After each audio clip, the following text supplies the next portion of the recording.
Hello guys, কিছুদিন আগে আমি মোর্তেজ এবং মাহফুজ গেছিলাম শ্রাবণী মেলায়। এই যে দেখো, আমরা টিকিট কেটে নিয়েছি 10 টাকা করে পার পার্সন টিকিট কেটে এবারে চললাম মেলার ভেতরে। এবং এখানে দেখো, পুতুলগুলো আমার বেশ পছন্দ হয়েছিল, ভেবেছিলাম মেঘোর জন্য নেব। এবং সব থেকে বেস্ট আমার এই সিনচ্যানের মুখ চেঞ্জওয়ালা পুতুলটা লেগেছে, তো ভাবছিলাম নেবো, বাট নিলাম না। এবং এখানে দেখো বিভিন্ন ধরনের রাইড এসেছে, সুন্দর সুন্দর একদম। আর এই ব্রেক ডান্সটাতে অনেক বছর চাপা হয়নি, ভেবেছিলাম চাপবো, বাট আর ইচ্ছা করলো না।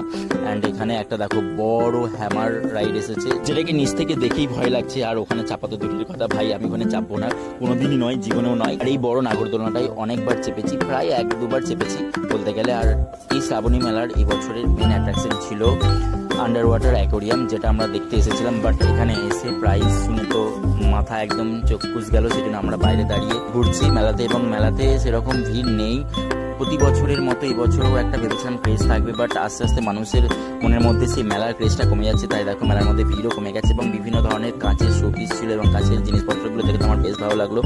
আর এখানে বোম্বে থেকে একটা পারফিউমের স্টল বসেছিল, যেখানে প্যারিস পারফিউমের কিছু কালেকশন রাখা ছিল, যেগুলো একটু দেখলাম। এবং তারপরে আমরা মোটামুটি টুকিটাকি মেলাটাকে ঘুরে আমরা বেরিয়ে চলে এলাম। এবং যেটা বলার ছিল, ওই অ্যাকোরিয়ামের যে প্রাইসটা সেটা হচ্ছে 100 রুপিস পার পার্সন। আর মেলায় ঘুরতে ঘুরতে একটা দোকান পেলাম, যেখানে বিভিন্ন গাড়ির মিনিয়েচারগুলো রাখা ছিল।